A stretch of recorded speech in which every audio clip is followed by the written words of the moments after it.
Hommage à l'une des légendes du football congolais, la soirée Debo Award au secours de Pierre Ndaï Moulumba.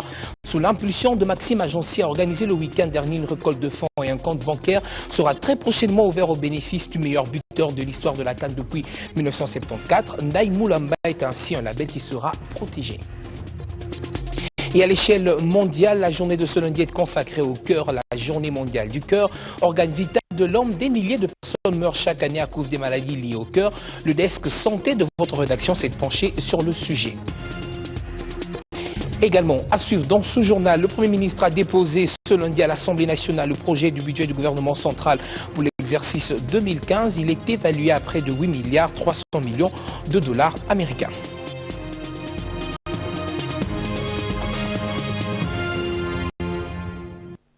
L'essentiel de l'actualité, bienvenue à tous. Je vous le disais, c'est à 24 heures de son deadline qu'Augustin Matata Pogno, Premier ministre de la République démocratique du Congo, est allé à la Chambre basse du Parlement pour déposer le projet du budget pour l'exercice 2015. Un dépôt, il faudra le dire, qui s'est fait dans les délais constitutionnels. Il ne reste plus qu'au bureau de l'Assemblée nationale de programme.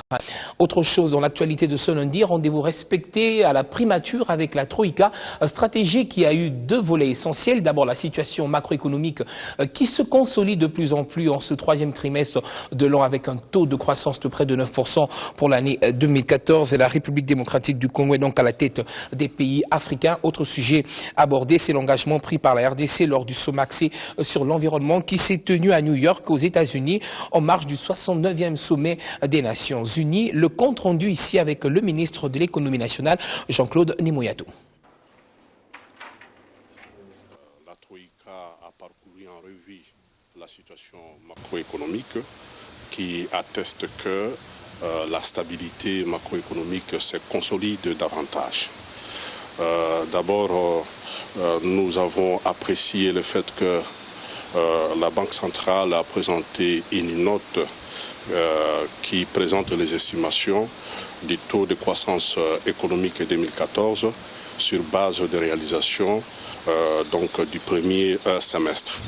Et ces estimations indiquent que nous pourrons terminer l'année avec un taux de croissance économique de 8,7%, ce qui est significativement supérieur à la moyenne africaine et qui est aussi supérieur au taux de croissance économique de 8,5% qu'on a réalisé l'année dernière.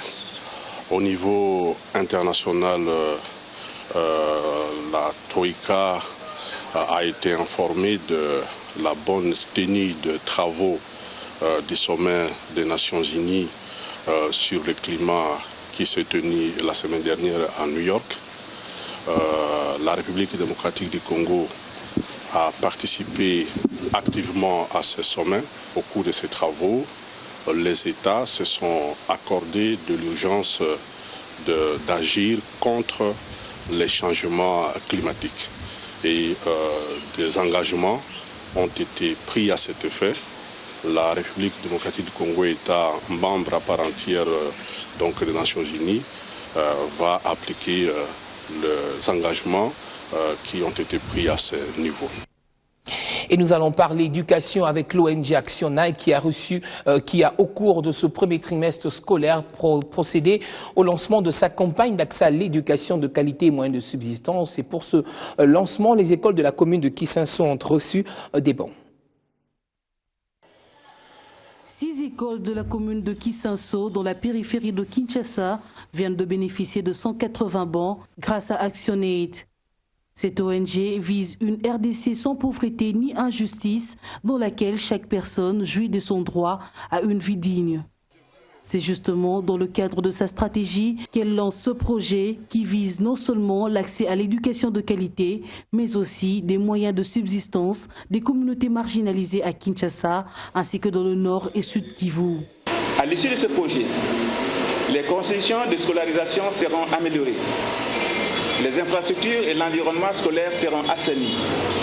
Les jeunes accéderont à l'emploi et à développer leurs capacités entrepreneuriales. Les maraîchers augmenteront leur production. Les ménages les plus vulnérables augmenteront leurs revenus. Et bien plus encore, la joie de vivre dignement et l'espoir de vivre seront une réalité dans les zones d'intervention ciblées par ce projet, à savoir Kisenso, Itui à l'est et Nyiragongo à l'est.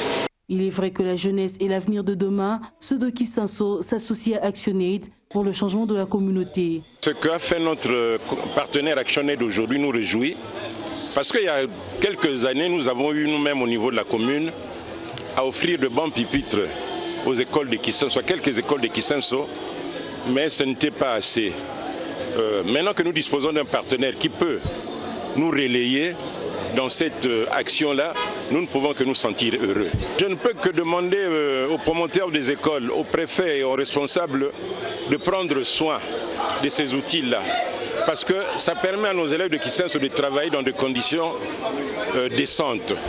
ActionAid RDC veut contribuer à la réduction de la pauvreté au sein des communautés marginalisées. Au lendemain de ce lancement, il est prévu un atelier sur la mise en œuvre du projet. Restons toujours dans ce secteur de l'éducation, cette fois avec ce don de l'association américaine sans but lucratif reconnue sous la dénomination de Books of Africa, qui vient d'offrir 16 000 ouvrages d'anglais à 200 écoles et bibliothèques de la ville de Kinshasa. Ces ouvrages aideront les enseignants à améliorer la qualité de leur enseignement en anglais. La distribution de ces ouvrages d'anglais aux 200 préfets et professeurs de Kinshasa n'est qu'une première étape, selon l'ambassade des États-Unis en République démocratique du Congo. Aujourd'hui, l'ambassade des États-Unis est contente de pouvoir distribuer des livres à plus de 200 écoles primaires et secondaires en RDC. Et nous en distribuerons davantage par la suite, surtout l'attendu du pays. La manière dont nous avons obtenu ces livres est la raison pour laquelle nous comptons les distribuer gratuitement aux écoles récipiendaires est une histoire qui évoque directement le cœur de la culture américaine. L'anglais, première langue d'affaires dans le monde, la RDC, pays francophone, ne peut se développer sans cet échange linguistique. La RDC s'est engagée depuis quelque temps dans un processus de reconstruction de ces secteurs vitaux, parmi lesquels l'éducation, qui occupe une place de choix. La langue de Shakespeare, deuxième langue d'enseignement en RDC, ces livres est très important pour les professeurs qui enseignent cette langue. La responsabilité de la jeunesse de demain est sur nos épaules. Raison pour laquelle ces manuels vraiment tombent à point nommé afin que ça puisse être des outils efficaces pour l'apprentissage de la langue anglaise. On avait réellement le problème des livres dans nos écoles. Mais ça va soulager, autant mieux, il faut la préparation des cours. Et surtout, comme on est au début de l'année, faire la prévision pour l'école primaire, maternelle, surtout comme on n'avait pas de livres, ça va quand même nous aider. Donner un livre, c'est donner la vie, dit-on, car aucune émergence n'est possible sans instruction. Autre chose, le tribunal militaire près la garnison de Béni aura à entendre très prochainement des soldats et autres officiers poursuivis pour l'assassinat du colonel promu général à titre posthume Moustapha Mabadoundala, dont la disparition avait jeté en émoi tout le pays, faudrait le dire. Ce procès sera très suivi par tous ceux qui avaient apprécié la bravoure de cet élément des FARDC, qui, je vous le rappelle, avait largement contribué à mettre en déroute la rébellion du mouvement du 23 mars. Et pour en parler, nous avons en ligne sur place à Béni et Taïpa Kassereka. Alors, qu'en est-il de ce procès qui débute déjà ce mercredi? Bon, le procès de Mamadou démarre le mercredi 1er octobre. Il y a 15 présumés auteurs de l'assassinat, dont 14 militaires et un civil. Et parmi ces présumés assassins, il y a 2 gardes du corps propre du colonel Mamadou. Et la société civile dit avoir déjà fourni des efforts à l'auditorat militaire pour la culpabilité de ces gens par rapport à cet assassinat. Et la population souhaite avoir, en tout cas voir au clair qui a tué Mamadou et pourquoi. Ça sera un procès public. Le mercredi, en tout cas, il y aura un engouement à cette audience-là pour savoir pourquoi Mamadou a été tué. Parce que c'est ça les souhaits maintenant de la population. Et nous allons parler coopération avec la Banque africaine de développement. Le représentant résident de la BAD est arrivé fin mandat et Valentin Nzongo est allé à la rencontre du personnel de la cellule infrastructure du ministère des ITPR. On retiendra de son passage en République démocratique du Congo la réalisation de 2 projets routiers, Ntsele Lufimi et Luange Louvois. Mon séjour ici a été béni. Comme Théophile vous l'a dit, nous avons pu progresser à 3 niveaux essentiellement. Le premier niveau, c'est la vision. Qu'est-ce que la banque doit faire en République démocratique du Congo? Et ça, cette vision-là, elle est solidement établie. Et vos activités, la réhabilitation des infrastructures routières, ces activités-là sont inscrites au cœur de la concentration des appuis de la Banque africaine de développement en République démocratique du Congo. Bien sûr, en accompagnement des autres secteurs des infrastructures que sont l'électricité, l'eau et l'assainissement, et aussi les projets à caractère régional tels que Inga ou le pont route-rail avec Brazzaville, etc. Donc au niveau de la vision, je crois pouvoir dire que nous avons une vision claire qui nous permet de focaliser nos ressources. Au niveau géographique, c'est les 2 Kasaï et peut-être aussi le nord du Katanga. Donc avoir une vision claire, c'est déjà un élément de succès dans ce que l'on veut faire. Le démantèlement des réseaux des criminels qui perturbent la quiétude des Kinois à la fin du moratoire aux propriétaires des véhicules et autres engins motorisés sur la vignette de l'exercice 2013. Aussi, un nouveau directeur général à la Direction générale des recettes de Kinshasa, DGRK. Ce sont là quelques sujets évoqués lors du Conseil des ministres du gouvernement provincial présidé par le gouverneur de la ville, province de Kinshasa, André Kimbuta Yango. Le compte rendu ici avec Thérèse Olinga, porte-parole.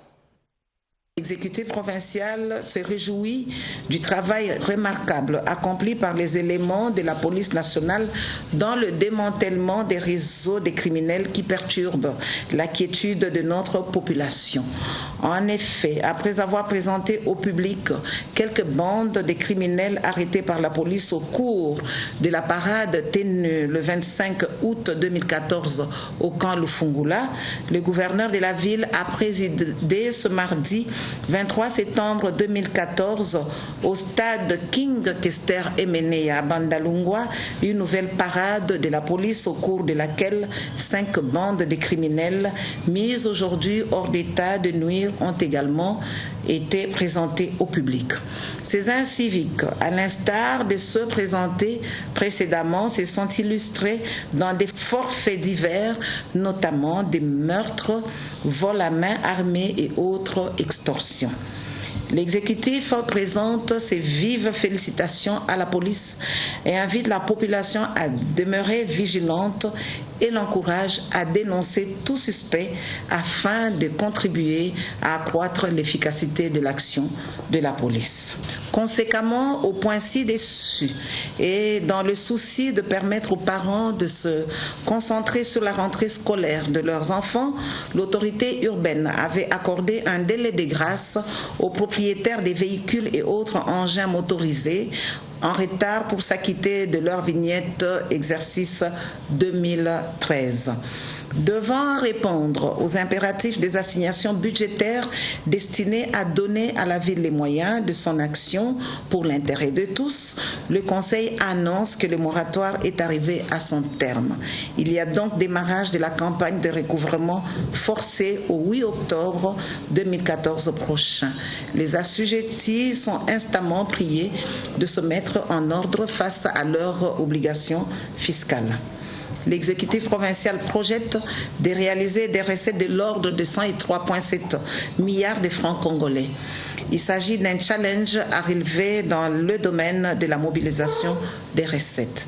C'est dans ce cadre que l'autorité urbaine a résolu de nommer à la tête de la régie financière de la ville DGRK en sigle un nouveau directeur général en la personne de M. Jean-Claude Mouissa Monga Lilombo. Les conseils se réjouissent de la nomination de ce cadre consciencieux et pétri d'expérience en la matière. Pour sa part, M. Adélard Matombe Massanga, qui assumait jusqu'alors l'intérim à la tête de cette institution, est confirmé à son poste de directeur général adjoint. Et nous allons parler santé avec la 12e réunion du réseau parlementaire francophone de lutte contre le VIH-Sida, la tuberculose et le paludisme qui se tient ici à Kinshasa.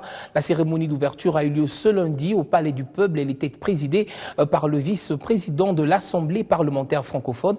Et l'objectif de cette rencontre est ainsi d'évaluer les expériences des participants, des pays participants pour consolider la stratégie parlementaire francophone de la lutte contre le VIH-Sida, la tuberculose, mais également le paludisme. Images et commentaires.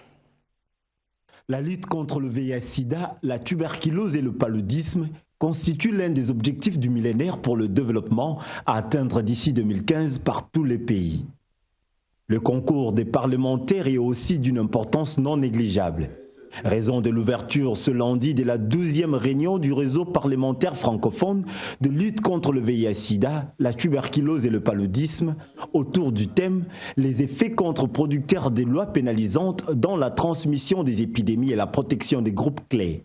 Le VIH-Sida, la tuberculose et le paludisme sont parmi les maladies qui déciment les populations, surtout dans l'hémisphère sud. Plusieurs rapports de l'ONU-SIDA indiquent qu'à ce jour, le nombre de victimes du VIH-Sida commence à enregistrer un recul, quoique lent mais régulier. Ces résultats positifs demeurent encore moins réjouissants à cause de l'attitude de discrimination et de stigmatisation envers les personnes vivant avec le VIH.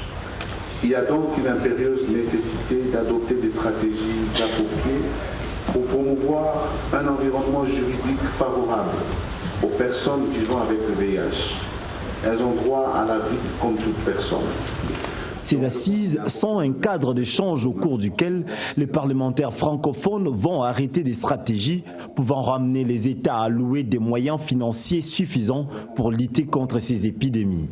Et vous avez vu comment on a mobilisé les fonds pour lutter contre la maladie d'Ebola. Et les mêmes moyens seront disponibilisés aussi. L'autorité du pays est sensible. Ces travaux organisés par la section de l'Assemblée parlementaire de la francophonie de la RDC, avec l'appui du PNUD et du PNMLS, se clôturent le mardi 30 septembre. Et toujours en santé, je vous l'ai annoncé à l'ouverture de cette édition d'actualité, la planète entière célèbre ce lundi la journée mondiale du cœur, un organe, il faudra le dire, essentiel pour l'homme, donc vital. Quand il cesse de battre, s'ensuit donc la mort. C'est aussi une occasion de s'intéresser aux différentes maladies qui touchent le cœur dans le but de peaufiner des stratégies pour lutter contre ces dernières. Le cœur est un organe très important du corps humain, situé entre les poumons. Il assure la circulation du sang dans tout l'organisme. Il permet aux cellules de recevoir l'oxygène et les nutriments. Certaines personnes sont victimes des maladies cardiaques qui sont tout de même évitables et traitables. Il suffit simplement de contrôler les facteurs des risques tels que l'hypertension artérielle, le diabète, le tabagisme, le stress, la consommation excessive d'alcool, la sédentarité et les surplus de poids. Après un diagnostic médical, si vous avez des problèmes cardiaques, il faudrait prendre des mesures saines afin de réduire les risques. Il est donc conseillé de pratiquer une activité physique régulière, contrôler la pression artérielle, limiter la consommation d'alcool et réduire le niveau de stress. Dans le cadre de la sensibilisation contre cette maladie, le 29 septembre est dédié au cœur dans le monde entier. Et puis une autre maladie contre laquelle les Congolais sont appelés à se liguer, c'est la drépanocytose. L'organisation non gouvernementale Les Amis de Bellion Live sont ainsi allés rendre visite aux drépanocytaires du centre hospitalier Mabanga, situé dans la commune de Kalamu-Ayolo, avec des médicaments, mais également de la nourriture. Autre cédant, l'ONG a apporté également des moyens financiers. 3% d'enfants congolais naissent anémiques, d'après le programme national de lutte contre la drépanocytose. La prise en charge médicale de ces enfants nécessite beaucoup de moyens financiers.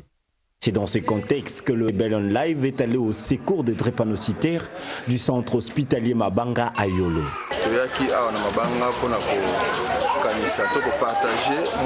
Nous sommes venus dans ce centre pour partager ce que nous avons avec les drépanocytaires, les soutenir financièrement avec quelques médicaments et leur offrant également ces légumes pour une bonne santé.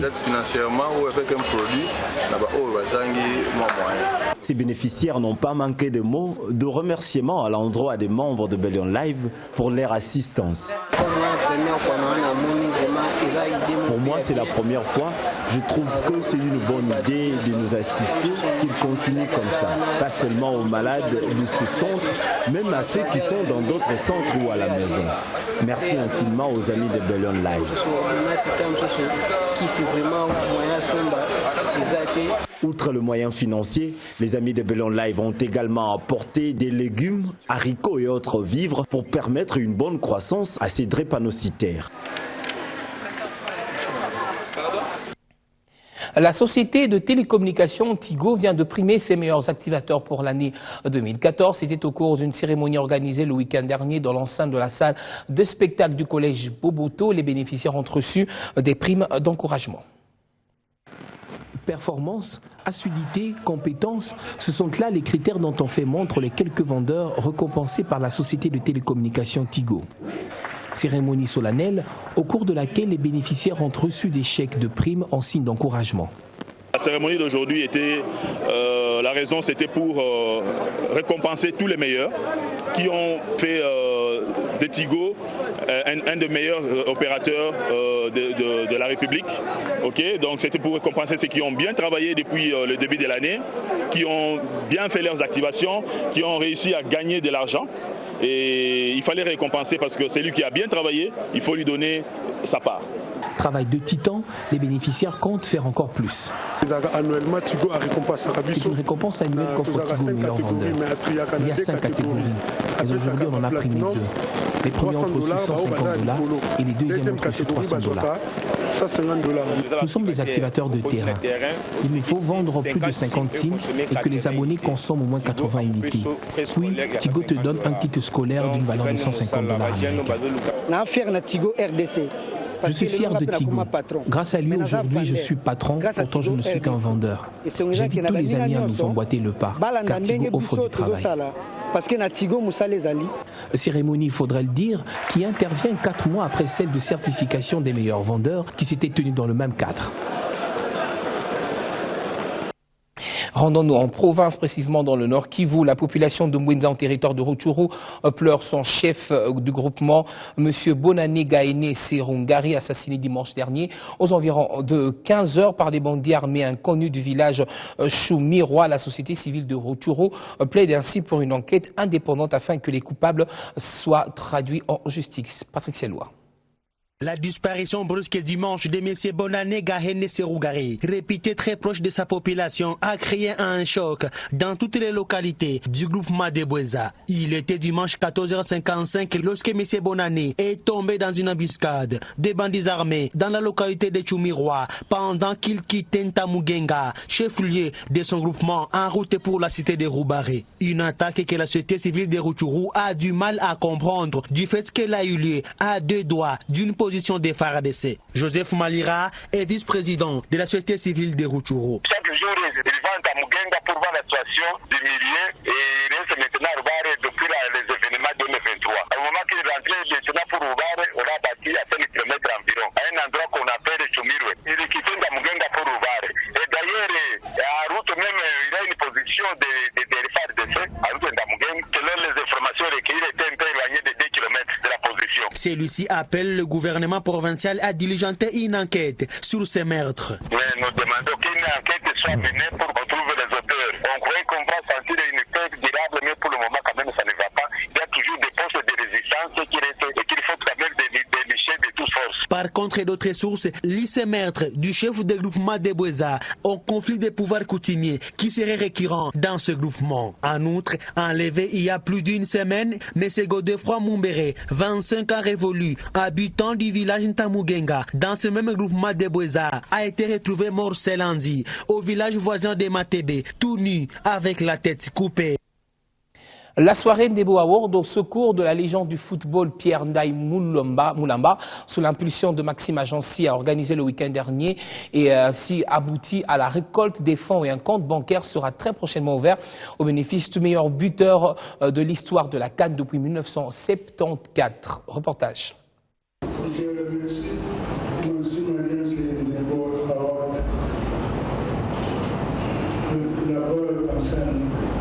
L'ancienne gloire RD congolais Ndaye Moulamba Di Mutumbula a été honoré dans une soirée caritative des collectes des fonds qu'a organisé Maxime Adjansi par le truchement de son numéro 1, Romain Lobo.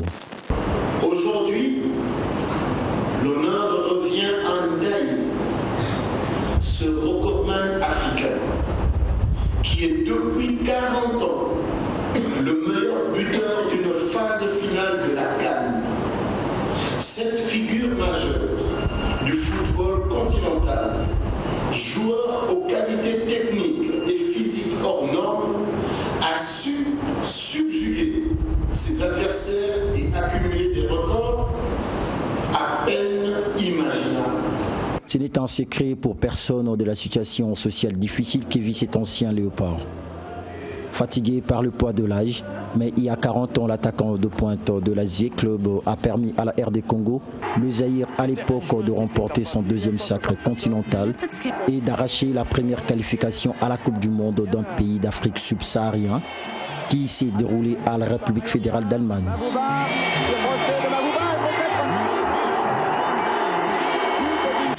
Il est de rappeler que lors de la CAN 1974, Mutumbula a fait bouger 9 fois le filet. D'où il détient le record de buts marqués en une seule compétition de la CAN. En croire M. Lobo, les fonds récoltés durant la soirée sera mis dans un compte en banque où l'intéressé n'aura qu'à toucher une somme que les deux parties vont se mettre d'accord, c'est-à-dire Maxime Adjansi et Ndaye Moulamba. Un maillot des Léopards 1974 a été vendu aux enchères dans la dite soirée. Quelques participants ont donné leurs impressions à la fin de la cérémonie. Qui vient rendre hommage à notre champion Ndaye, comme vous le savez, qui aujourd'hui encore détient les records des buts dans une compétition africaine. Et c'est aussi une occasion pour soutenir nos léopards, ceux qui ont fait la fierté de notre football et qui ont défendu les couleurs de notre pays. Une cérémonie de reconnaissance, d'honneur, de respect envers un grand de ces pays, un grand d'Afrique dans le monde du football. Je pense que ces anciens joueurs devaient être des ambassadeurs et parmi eux, ils devaient même avoir de bons entraîneurs qui pourraient, je suis sûr, relever l'équipe nationale, l'équipe de Léopard aujourd'hui. Mais regardez dans quelles conditions on les retrouve aujourd'hui. C'est malheureux, c'est triste et je crois que c'est une sonnette d'alarme qu'on vient de lancer aujourd'hui et le gouvernement devait considérer cela. En dépit de cet hommage, Ndaye Moulamba dit Mutumbula n'est qu'un exemple pilote pour les anciennes gloires de 1968 et de 1974 du football RD congolais.